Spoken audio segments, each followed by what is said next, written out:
Lei nº 12.153, de 22 de dezembro de 2009, dispõe sobre os juizados especiais da Fazenda Pública no âmbito dos Estados, do Distrito Federal, dos territórios e dos municípios.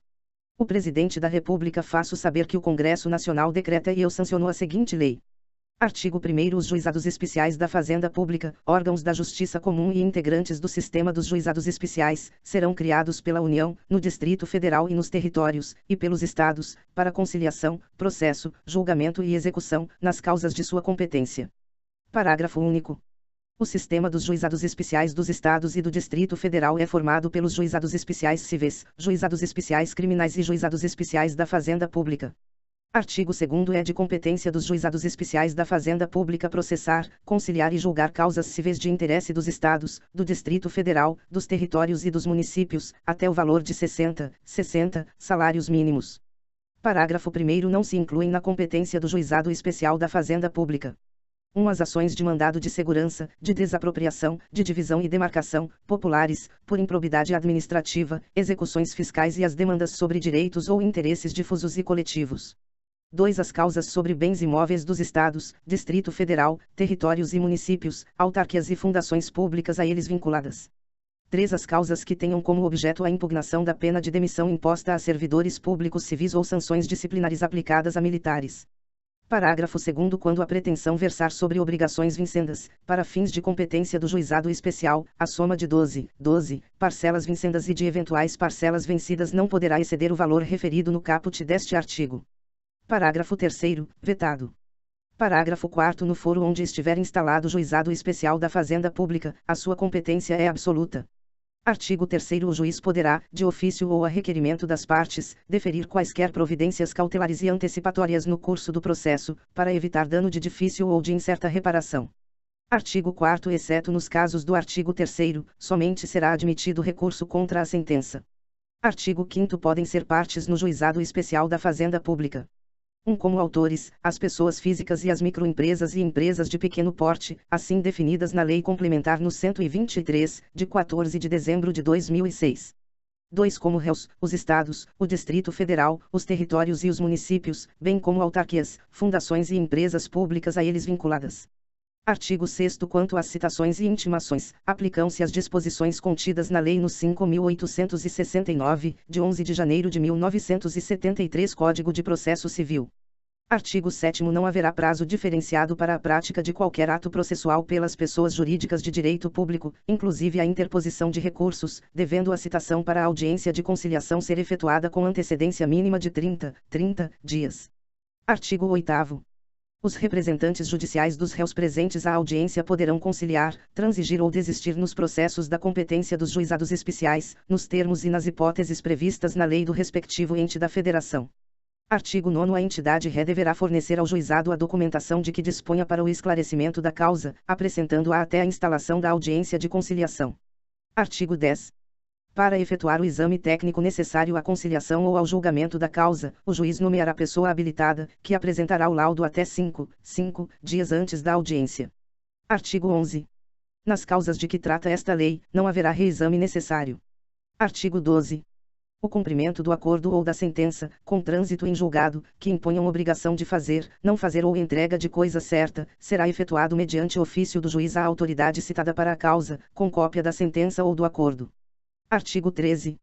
Tratando-se de obrigação de pagar quantia certa, após o trânsito em julgado da decisão, o pagamento será efetuado: 1. No prazo máximo de 60 dias, contado da entrega da requisição do juiz à autoridade citada para a causa, independentemente de precatório, na hipótese do parágrafo 3º do artigo 100 da Constituição Federal, ou 2. Mediante precatório, caso o montante da condenação exceda o valor definido como obrigação de pequeno valor.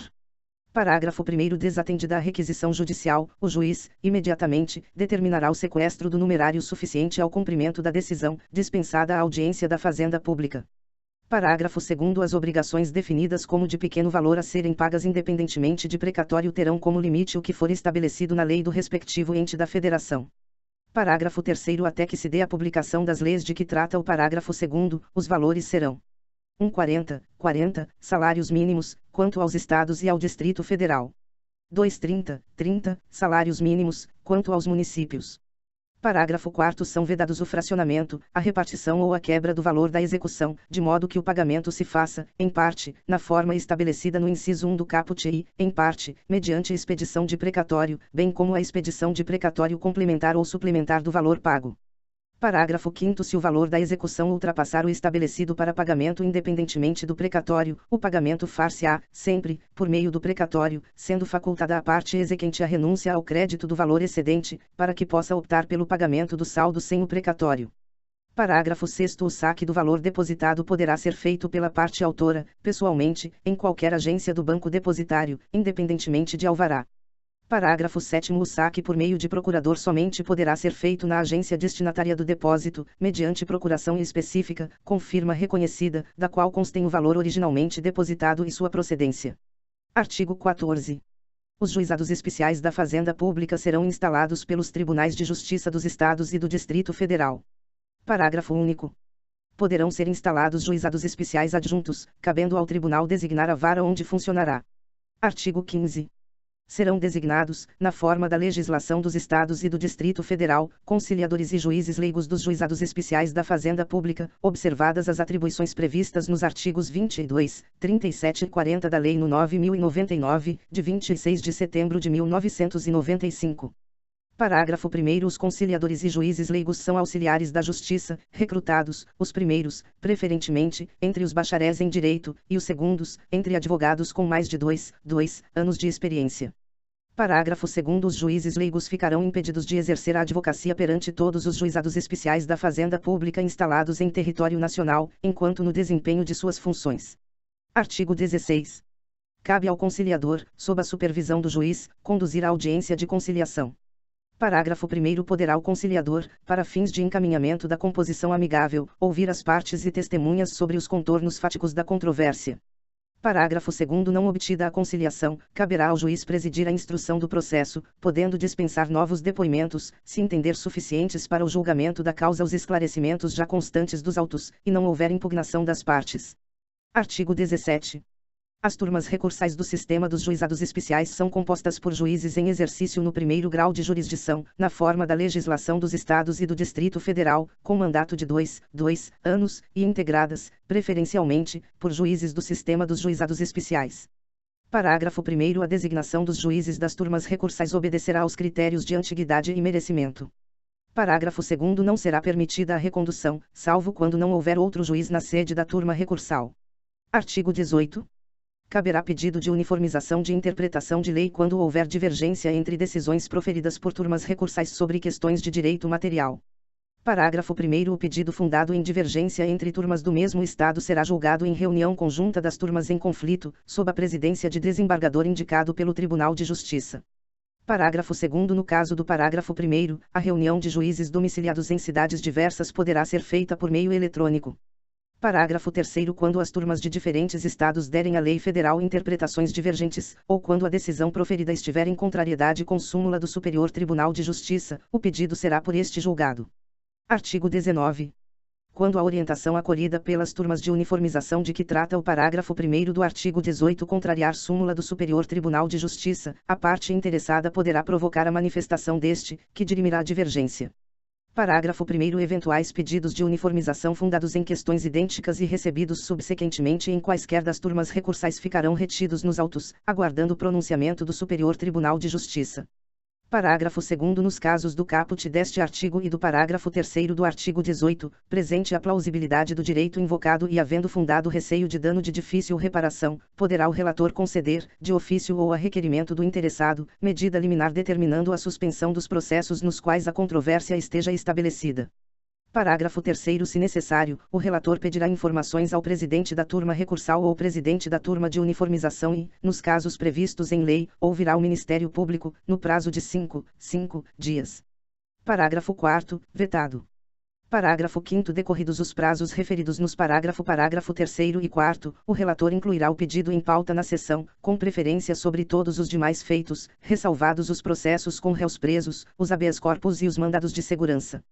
Parágrafo 6º. Publicado o acórdão respectivo, os pedidos retidos referidos no parágrafo 1º serão apreciados pelas turmas recursais, que poderão exercer juízo de retratação ou os declararão prejudicados, se veicularem tese não acolhida pelo Superior Tribunal de Justiça. Artigo 20.